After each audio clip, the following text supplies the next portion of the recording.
Hello and good evening, everyone. My name is Devamitra, and I welcome you all to another brainstorming session of KLF Bhavakumva today. With us, we today have Sutapa Basu, who is a best-selling author, and she has published her new book, The Cursed Inheritance, which brings an important issue of heritage conservation. Her book, The Curse of Nader Shah, won the Best Fiction Award by Atha Awards 2020, instituted by JK Papers and Times of India. She is a 2016 first prize winner of the Times of India's Right India campaign for Amish Tripathi, while her debut, a psychological thriller, Dangle, was nominated for the Anupam Kher Award for debut novels in 2017. So now to moderate the session, we have Harini Srinivasan, who has found innovative ways of bringing her passions that are history, dance, and literature to her work. Among her achievements is her contribution as an editor of several prestigious publications published by the Publications Division, Ministry of Information and Broadcasting, Government of India. She has also written a children's book, The Wizard Tales Adventures of Bun Bun, now into its second print, and maintains a blog on classic Hindi films and books. Harini is an ex-civil servant as well. Now I would request our dignitaries for the evening to carry forward the session, and I would take a leave now. Thank you. Thank you. Hi, Shutapa. I've been really looking forward to this session. So to begin with, I must say that I have read The Cursed Inheritance and I really liked it. It was a delightful read. But what I really liked about the book is the way you've brought Kolkata to life. I've never been to the city. It's either been I've read about it in books and watched it in a few movies. But what I felt while reading the book was that it's a almost a separate character in itself, other than the characters in the thing. And this is where I think your experience as a reputed historical fiction author comes to the fore, because there's so many vivid descriptions that kind of set the context of the city and also the supernatural mystery that you have as the plot of the book. The mystery was as such not shocking to me, to be very honest. There were some hints that you kept dropping along the way, but more than the mystery, what I really liked about, more than the mystery or the fantasy aspect of it, was the way that you created the atmosphere. So I'm curious to know what exactly prompted you to write The Cursed Inheritance, because it's part fantasy, part mystery. There's the history of the Sarkar family. There's the history of the city, Kolkata, throughout, So what is it that prompted you to write it? So, good evening to everybody and definitely to Harini. And I must first tell everybody that today is Harini's birthday. So, a very, very happy birthday to Harini. Thank you. Thank you, Kalinga Literary Festival, for having me here. And now to your question. Well, what prompted me to write The Cursed Inheritance? Well, I have always been interested in thrillers, mystery, and history, actually. So, all my historical fictions also have an element of thrill, going through them. Like if you take a look at Padmavati, the queen tells her own story, there is a plot which is, being hatched against her, which they want to subdue and kill her, and she overcomes her enemies, and that is what she reveals actually in her tale. Similarly, if you take a look at the legend of Genghis Khan, there is, a mystery about the relationship between the conqueror and the captive Indian princess. And in the Curse of Nadir Shah as well, there is a plot to assassinate him, to dethrone him, which runs right from the beginning till the end of the story. So mysteries and thrillers are something which have always intrigued me. The only difference between those historical fiction and the Cursed Inheritance is that this is set in the modern context and times. That is the only difference. Now, I have been thinking for a very long time to write a cozy mystery. Because, I have always loved reading the thrillers and the mysteries by Agatha Christie, Satyajit Ray, even Tagore. And I always wanted to know whether I could write something similar to it. And the main protagonist, you're very right, in The Cursed Inheritance is the Heritage Mansion. So this has been growing, gradually in my mind for a very, very long time. ever since I saw the grand zamindari mansions and havelis which dot the lanes of North Kolkata, I used to always wonder, what kind of stories these mansions must be having, and what they could tell me if they could. And your first question, yes, of course, it's a tribute to Kolkata. Now, Kolkata, I have tried to infuse, most of the regional elements that this city has. Yeah.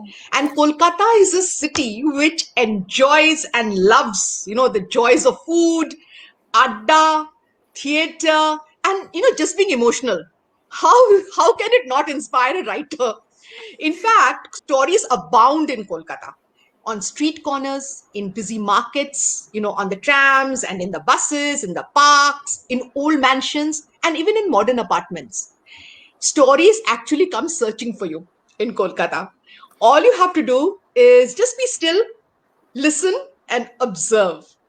And stories will hum around you just like flies, around a honey, and you have to swat away a few, in fact.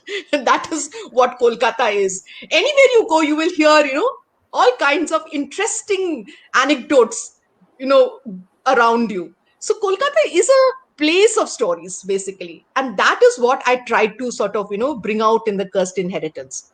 But coming back to the real protagonist of the Cursed Inheritance is the mansion. And that is easily identifiable by one of those, similar buildings which pepper Kolkata, and most of them have very intriguing tales and histories attached to them. The main trigger for the Cursed Inheritance has been my fascination with these old mansions. Whenever I saw one, I would try and imagine the people who lived there. Maybe, years ago, centuries ago.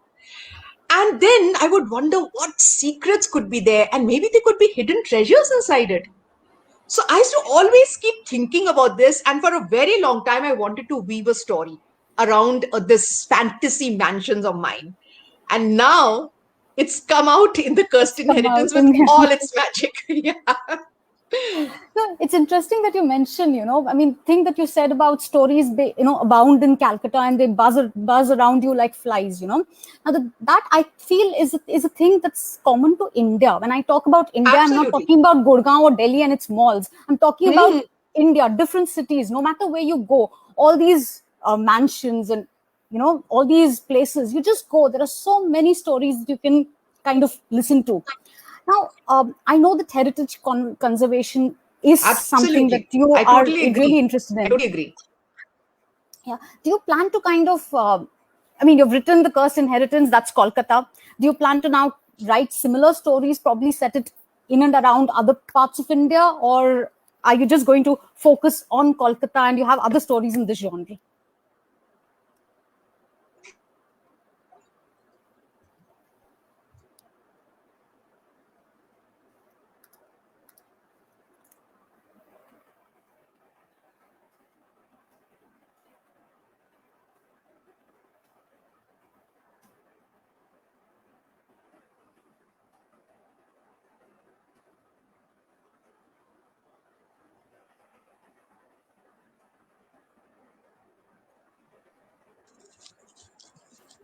I'm so sorry. That was internet. Yes, I'm so sorry. Okay. Can I just have your question? Yeah. Can you please? See, so what I wanted to know is that right now you're focused on Kolkata, and that's where you've written this, a mystery in the modern times set in Kolkata. Do you plan to write more cozy mysteries like this?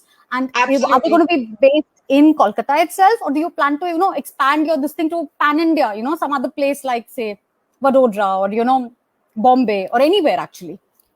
Absolutely. Because you see, I have been an army officer's wife, so I have been traveling all over India, and I've been traveling to those nooks and corners where most people don't go because, you know how it is in the army. So I would in fact want to write about the heritage of those places, because those are places which would really arouse the curiosity in my readers. They would want to know, okay, so there is a place like this. Oh, so these are the special things about this place. So I, of course, plan to write more stories, and they would be cozy mysteries, but they would be, the setting is something that I am going to be very particular about. Yes. That sounds interesting. I'm looking forward to reading more of that. Now, coming back to the Cursed Inheritance, So the one character that kind of really struck me singularly is the character of the grandfather, Hirendranath Sarkar. I mean, he was so educated, he was so successful, a diplomat, an Egyptologist, but he believed in tantric rites and rituals, which per se isn't bad because, you kind of go back to your roots and all. So, but what came as a surprise to me was the way he used this knowledge for pure evil. Did you model Hirendranath Sarkar on anyone in particular? No, I'm not talking about the tantric part of it, but did you have somebody in mind when you created that character? Because he, even though he's not there at all in the story, his presence is all over. He looms large throughout the book. You just can't escape him. So no, I haven't really modeled him on any particular human character. I mean, human person, a personality. No, not at all. But what I wanted to actually show is Hirendranath Sarkar and Anahita Sarkar are two opposing entities. Each one represents a particular, type of personality. For example, and it is a conflict basically between mature age and youthful hope. So that conflict is what I wanted to bring about. And that is why I created this character, Hirendranath Sarkar and Anahita Sarkar. And I wanted to also show a surprising thing that they belong to the same family. And yet they are so different from each other. Now you did talk about knowledge. Now knowledge is accessible to everybody. Everyone can, get knowledge from books, from so many sources. But it is your response to that knowledge, which is what is important. It can enlighten you. It can really bring light into your world, or it can bring darkness into your world as well. That depends upon the personality of the person who's accessing that knowledge. If that personality already has something that is crooked or something that is dark, then the personality will, turn everything, twist all that knowledge to only an evil application of it and have an evil design for it. And that was evident, yeah. I mean, throughout that fellow was evil. I mean, he was absolutely crooked, and obviously, all that education had done nothing to him as such, as a person. Exactly, he became so steeped in its medieval evil that he only saw that part of it. It did not sort of open up his mind and make him a more generous person, a more, a person who would, more accepting person. He was not like that because he was initially not like that. He already had all those characteristics inside him, which, has also come out, has also been revealed in the book, that despite absolutely in Egypt and all that, the way he the kind of activities he got into, he indulged in way back then, despite having everything. Actually, there was no need. Yeah, and you look at this girl; she has just been brought up in a, very simply. Maybe not in India, maybe outside India, but she's been brought up in a very simple manner. But yet, the ethics, the values have been integrated in her, and they are so strong in her that they win eventually. Yeah. Okay, now my next question is also related to Anahita and Hirendranath itself, and this I'm asking more as a writer. While it is more a story and the focus is on these two characters and you show how conflicting and how different they are, but there were some very, very interesting characters. I particularly like the dubious Raha father-son duo, and I thought, and there's Lokhi as well. She also, you spring a surprise when suddenly in the face of all that gold, she completely changed, does a volte face. But the thing is, don't you think you could have developed the others more? Because then the whole story would have become much more intricate. I mean, that's my personal opinion, because I really wanted to know more about the backstory of the Raha father, Raha's son, Kona, for instance. She's there. You just see her in a brief scene, and you hear about her from Birendranath and then later in the Denouement, but you don't get to know her as such. So don't you think you could have developed the others a little bit more, given them more intricate plots? Okay, so this was a very conscious, plot device that I used these two people to one person. I mean, I don't want to give a spoiler, but both these people, they don't really meet. They're not meeting anywhere. They don't meet. And They don't yet, meet at all. yes, and yet the entire drama is between these two people. Everything is between these two people. So I wanted to give this number one more space. And that is why the other characters are supporting this entire plot. And what is that plot? See, I believe very strongly in the idealism of youth. And as we grow older, we become more cynical. And we lose our convictions, and we have too much negative baggage.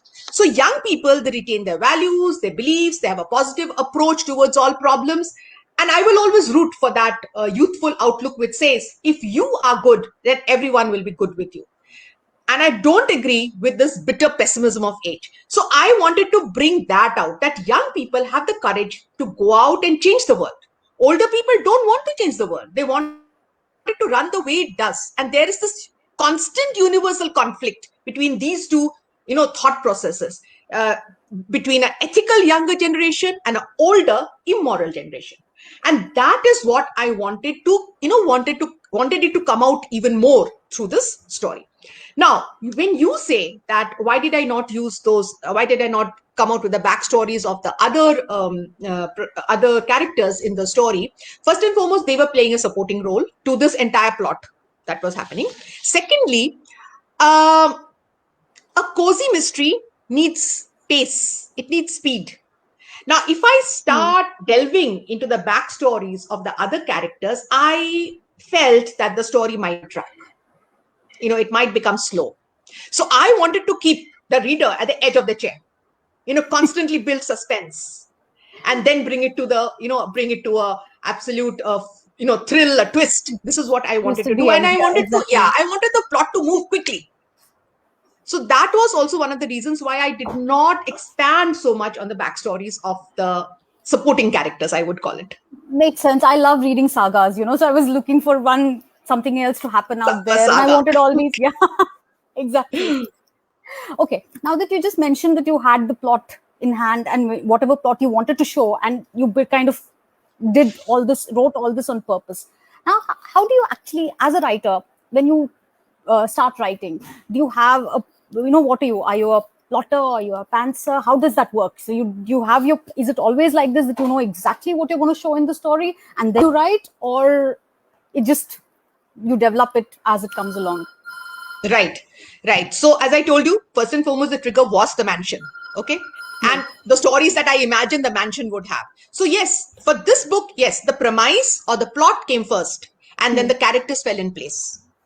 So yes, it did start with the plot. I did know generally how the events were going to flow.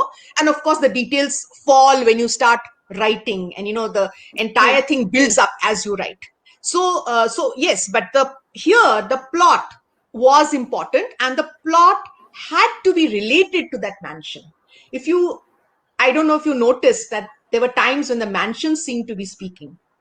Every room came to life. You felt like you were in this place where things were happening around you, and most of it was inexplicable because it was all to do with supernatural, right? The supernatural element part of it. I mean, some of it could be supernatural. Some of it could be just this atmosphere that these mansions create around you.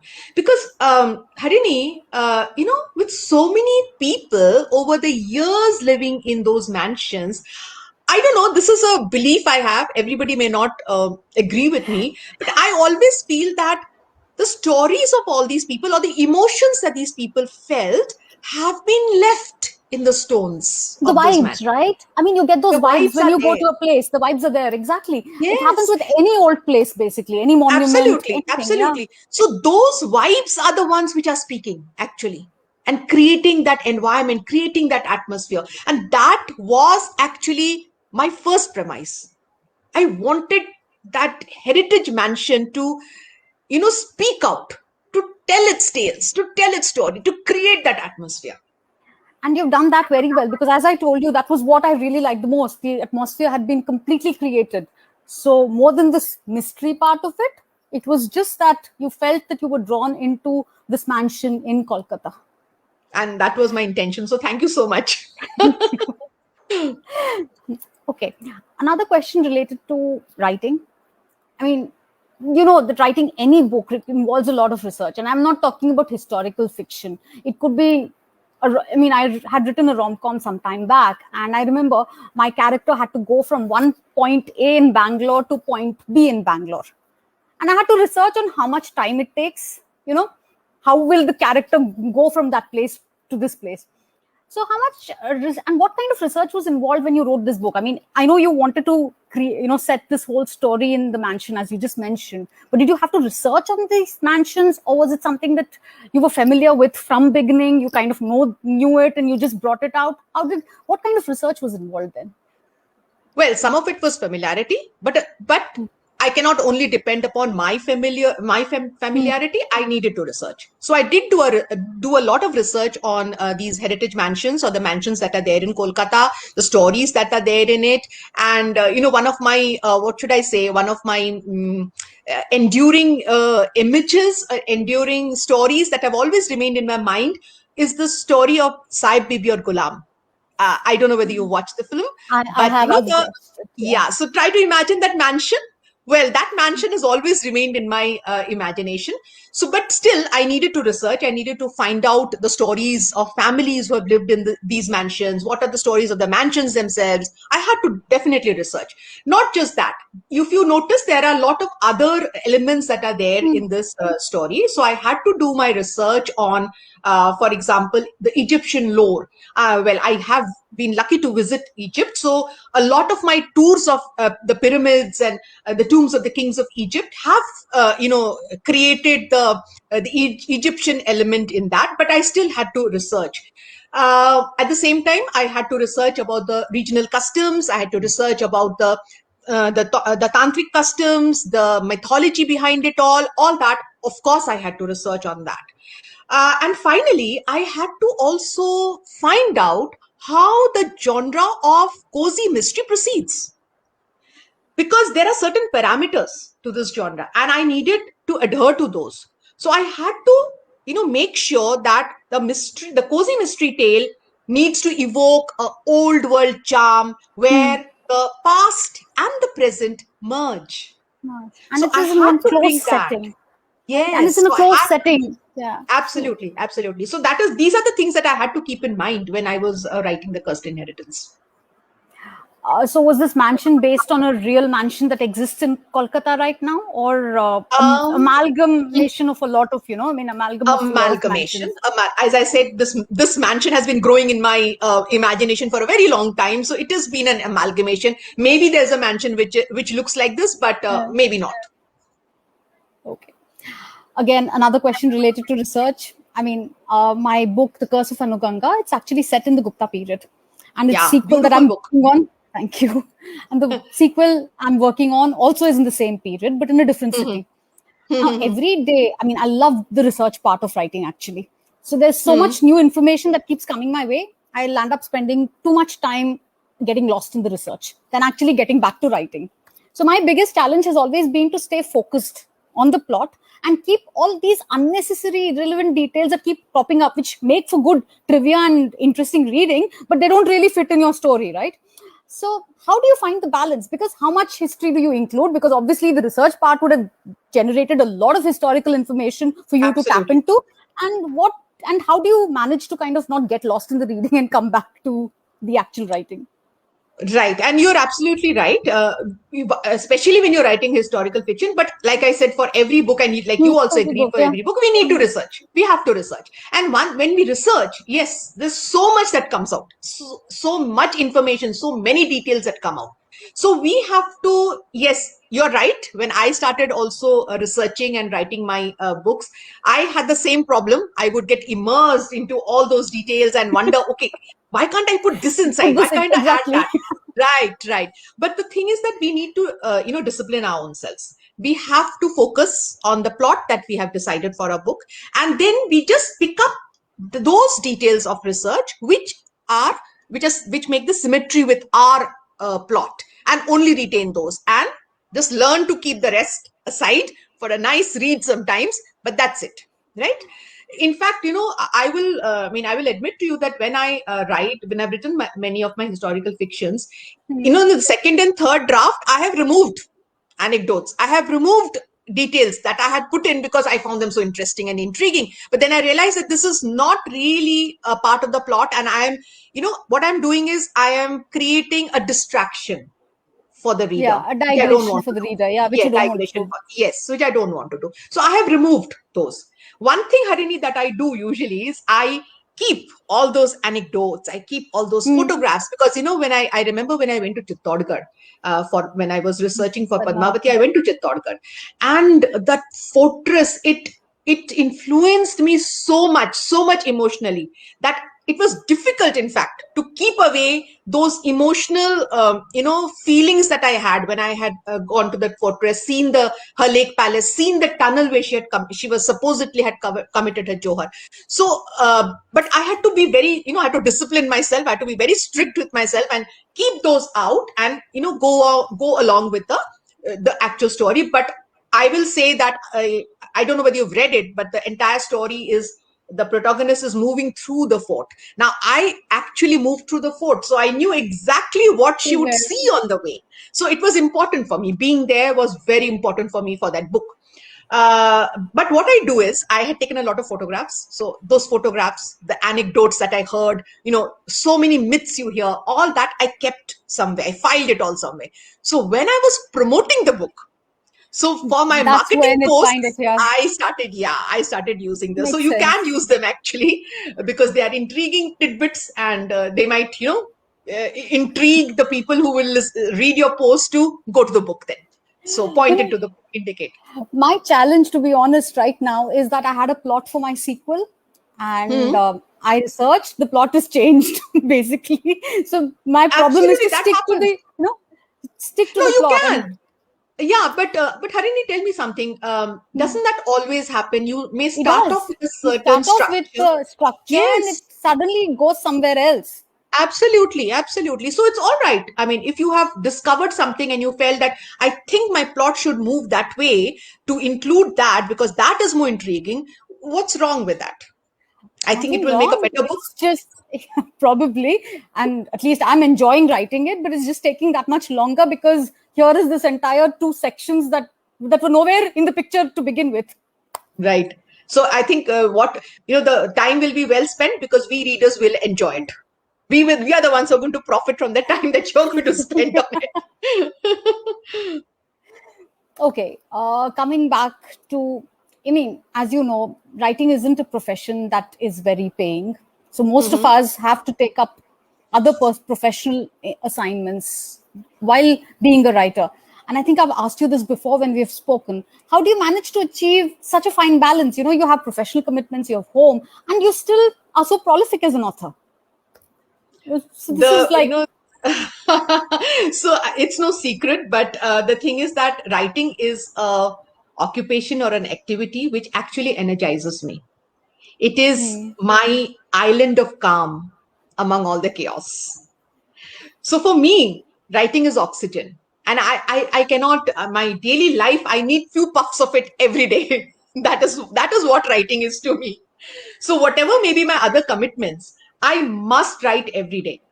Depending on how much time I have, I might just write for 1 hour, or I might write for several hours. But write I must every day, especially during this very yeah, very traumatic time of the pandemic.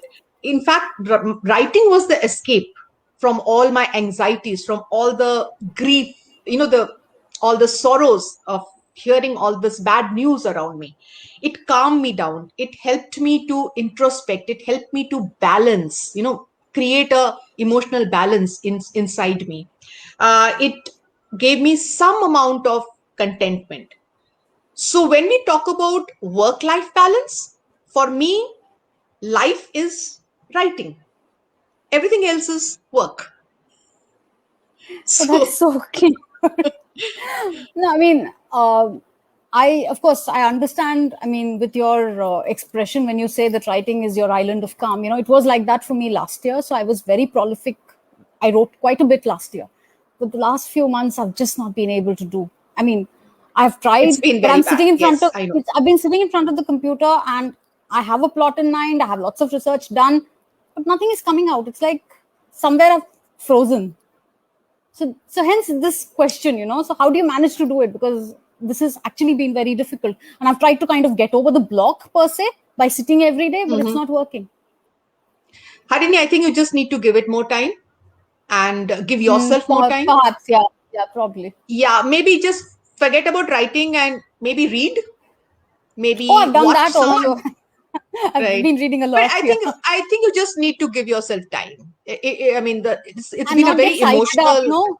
I'm not psych myself up saying, why am I not doing it? Why am I not doing it? No, please don't psych yourself. When it breaks, you will see how quickly you're writing. So forget about it. You're not wasting any time. So don't think that I'm wasting time. Time is going by and I have not written anything. Please give yourself time. And I think all of us, each one of us needs that time. We need time to ourselves where we can, accept what is happening around ourselves. I think that's the only word you can use. Because it's very difficult. Yeah, it's very difficult. Now, the next question that I have is actually not from me. It's from this young friend of mine who really wanted me to ask you this. So this is, again, she's a very young girl who really is passionate about storytelling. And she wants to understand, how she can go about, because obviously she's in her college, are there any professional institutes or courses that you would like to recommend to budding storytellers, writing professionals that can help increase their credibility? Something that can get them, help them get jobs as well in related fields and help their writing process and writing as such. So a lot of universities are conducting writing courses right now. I know that my publisher Dipankar Mukherjee, he took a creative writing course in IIT Madras. So there are universities which are doing this. There are individuals. Anita Nair has something called the Attic in Bangalore, which is also a training for writers. So there are, authors who are also conducting this kind of a thing, established authors. There are many online writing courses which give a lot of free content. So you can always go to them and look at their free material, and the free material is pretty good, in fact. Right now, I am a part of, I'm mentoring a school students, in fact, for a program which is called Young Authors Program. It's a creative writing program, and it's through schools. So that is, again, we are trying to develop it at a very young age where they are more, I think, malleable. And we've had some really nice stories which are coming out of these young authors. It is run by an organization called Esperante. So now, as far as related careers are concerned, graduates in any field can engage in a publishing, a book publishing kind of a course. So publishing houses, they give preferences to those with a PG or a diploma in publishing courses. Most book publishing houses consist of editorial, production, marketing, distribution. So these are the related careers to writing or publishing, basically books, basically. And each department will require people with different skill sets and educational qualifications. So there are several institutes and universities in India which are offering degree, diploma, PG diploma, certificate level courses in book publishing. For example,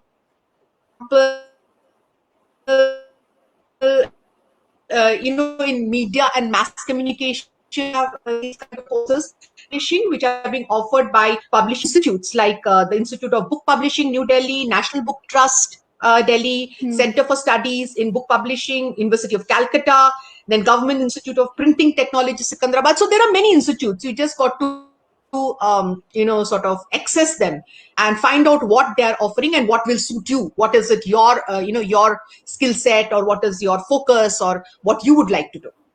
So these are the related careers to books or writing or book publishing. Yeah.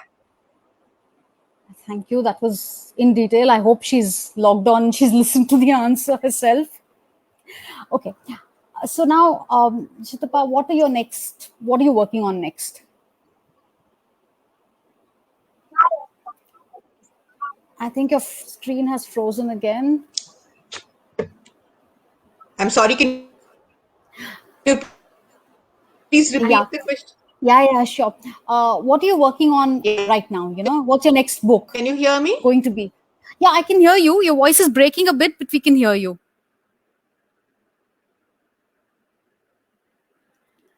Okay. Okay. So what are you working on next, Shutapa, right now?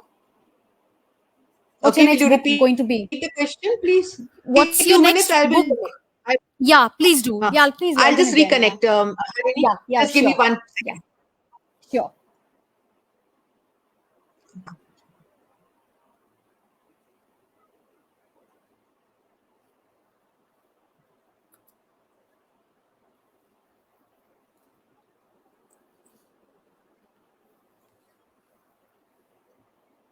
Yeah, I think we are on. Yes, we are. Yeah, my Harini, next yeah, question will you is what do repeat the you, question? what are you working on right now? What's your next book going to be on? I have a quirk.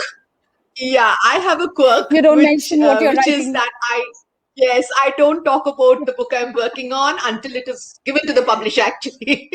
So that's a quirk I have. But Okay. what I wanted to, what I would like, since you've asked me, I wanted to say one thing that I have, written a psychological thriller. I have written historical Hmm. fiction.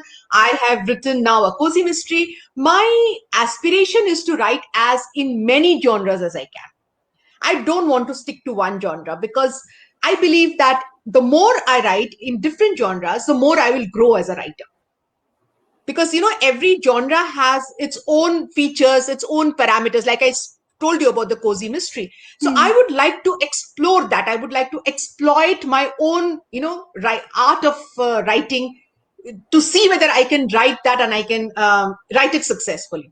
So that is what my dream is right now, that I would like to write in as many genres as possible.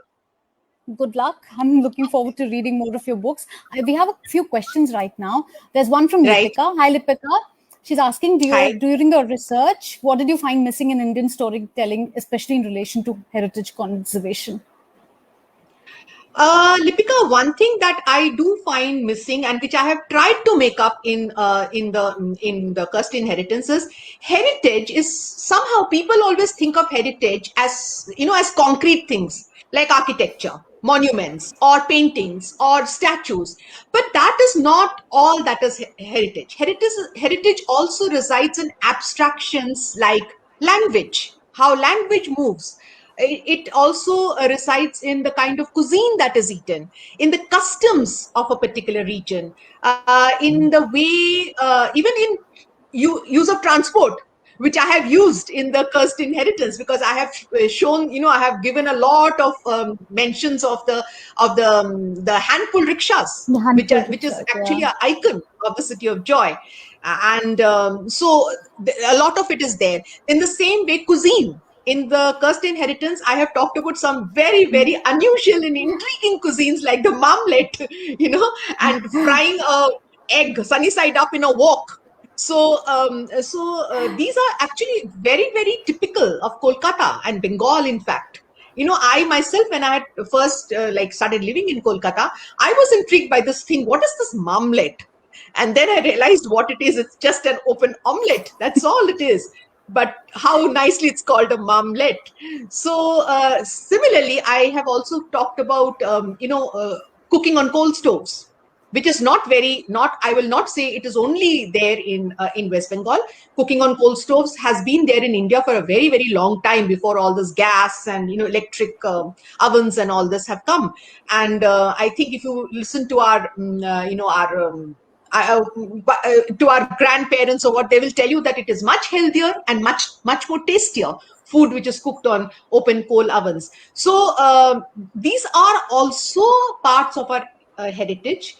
I have also shown in the cursed inheritance the custom of celebrating the Durga Puja in these zamindari mansions, which was a completely unusual kind of a celebration, and very renowned actually in Kolkata. There were mansions which are known for their Durga Puja celebrations, and people would come and visit those places just to see their Durga Puja, though it was celebrated by the family, extended family that lived in the mansion. So these are also heritage. And I feel that this is something which needs to be there in a lot of our storytelling. Yeah. Because why? And you would want to know why, is because when people read these, and sometimes when I say people, I will talk about the young generation who are all the time looking westwards. But they need to know what is in their own country. What is it that is there in their family history? So when I'm talking about coal stoves and I'm talking about marmalades, a young adult or a person who actually belongs to Punjab, he might go back to his home and ask his grandmother that, they have this unusual thing in Kolkata called marmalade. Do we have something like that, which is very unusual and very typical of Punjab? Or he might even ask about the fact that what is the origin of the batura? Why do we knead the dough with curd? Why does it need to ferment? So in this way, I believe that they would try to go back to their Go roots. back. And I think any community can only move forward if they know their roots, because that gives them their identity. I So that completely is agree why with that. Yeah. I think storytelling needs to have all these nuances of heritage as well. Definitely. Anyway, there's a question from Deepak. Hi, Deepak. It's for both of us. For any historical fiction, while we can create characters around a period or an empire, how authentic you want to be with the timeline of that particular age, and what kind of effort do you put in? Shitapa, why don't you start first? I'll answer later. Okay, absolutely. We need to be authentic with the timeline of that particular age. Now, I will go back to the historical fictions that I have written. When we talk about research, I am not only researching the historical timeline, I am not only researching the historical characters or what they did and the events. I am also researching what is it that they wore at that time. What were their clothes? What were the weapons that they used? What kind of language did they speak? So, if you read my book, The Legend of Genghis Khan, I have described in great detail how a hunt took place, where they are using the most primitive weapons. And how does it happen? I'll give you one small example. When I'm describing the dress of the Mongol, in his belt, he carries an assortment of knives, from a very large size knife to a very tiny size knife. Why? Because that large knife is for hunting and for carving, while the tiny knife is for cutting tobacco. So I had to research for this and create this environment. So any historical fiction needs to create the environment. Otherwise, how will you bring the reader into that period? Because what is the purpose of historical fiction? It is to make history come alive.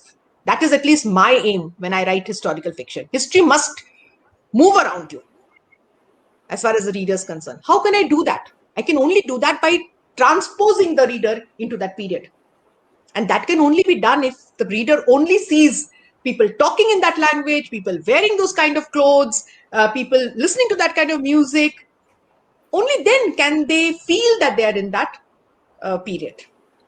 So yes, Exactly. this is very important. I agree with what Chitapa has said, because The Curse of Anuganga is a historical detective kind of novel set in the Gupta period. Now, obviously, otherwise, see, the story as such in that is a murder, a man gets murdered.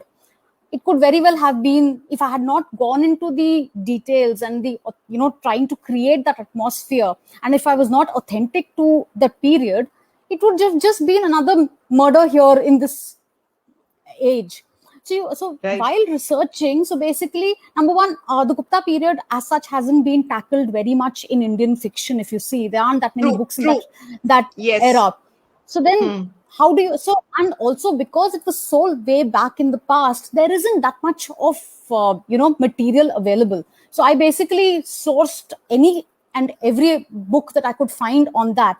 And my main protagonists are not famous people. So the king and the queen, while they appear in the story, they're not the main protagonists. So for me, my whole concern was, how do normal people living in that age, how do they go? So more than the history, the timeline as such, I was more bothered about the social history of it. What, as Chitapa said, what do they wear? How do they interact with each other? And there was the caste system. How rigid was it? So that, would a Brahmin man talk to somebody of another caste? All these questions were playing in my mind when I was researching for that. So you have to kind of go into it. And I mean, I was very, very thrilled. And this is something that I have to share because I was so excited about it. The Curse of Anuganga is based in Nandivardhana, which was the capital of the Vakataka Empire. And this is close to Nagpur, present day Nagpur. And my book came out in 2019, and I found out that in between 2015 and 2018, the exact ruins, of that old fort of Nandivardhana had just been unearthed. Wow. So, wow. And in fact, I wanted to go last year. What a time. Exactly. I wanted to go there last year. What timing. So, I mean, I'm actually very curious. Now I want to go back and see how the fort looked, because probably not at all. Yeah, not at all. Yeah, you must. And not only you, I think once people read your book, I mean, I at least would want to myself go and see that fort. So a lot of people might just go there to see the fort. So that is also something that, storytelling does. It makes people more curious to know more about the history, more about the heritage that is lying there, always for anybody to come and explore. Sure. I hope we answered the question. There's another one. Shutapa, this is for you. Do you plan for a movie or web series for the book? This is by Aditya Bharat. Hi, Aditya. Hi, Aditya. I'll be most glad if anybody makes a movie or web series for this book. I'll be the person who will be the happiest. If you can do it, please do so.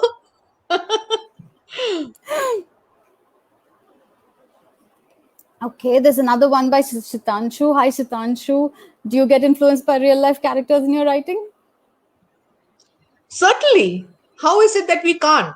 We will get influenced by real life characters, definitely, in writing. And there'll be lots of times when you will be superimposing probably certain characteristics of people whom you've observed on your stories. So that, I mean, on the characters in your stories. So that will always happen. That is a very natural thing to happen. But till now, I haven't really picked up a personality and complete personality is there in my book. No, that has not happened. Usually it's always a mixture, no? It's always a mixture. One trait from there, yeah. Absolutely, absolutely. And then what happens basically is that your characters, after certain, when you've started writing, after some time, the characters create themselves because they start talking in your head and they tell you what they want to do. So the characters, they become personalities by themselves. And sometimes they crop up from nowhere, suddenly you don't have a character in the book and suddenly you start writing about somebody. Absolutely. That happens. Yeah. Oh, thank you, Deepak. Thank you very much. I think, thank you, Angel. A lot of wishes. Thank you. I think that we don't have any more questions. So it was really nice talking to you, Shutapa. Thank you very much. Same here. And I enjoyed this. I really, really enjoyed it. So I think we're done for now then. Okay. So thank you, Harini. Thank you. Thank you very much. And thank you to all of you who attended this session. Thank you very much. Yes, thank you very much to everybody who attended the session. Thank you, Kalinga Literary Festival. And please take care. Have a good evening. Thank you so much. Goodbye to all of you. Goodbye.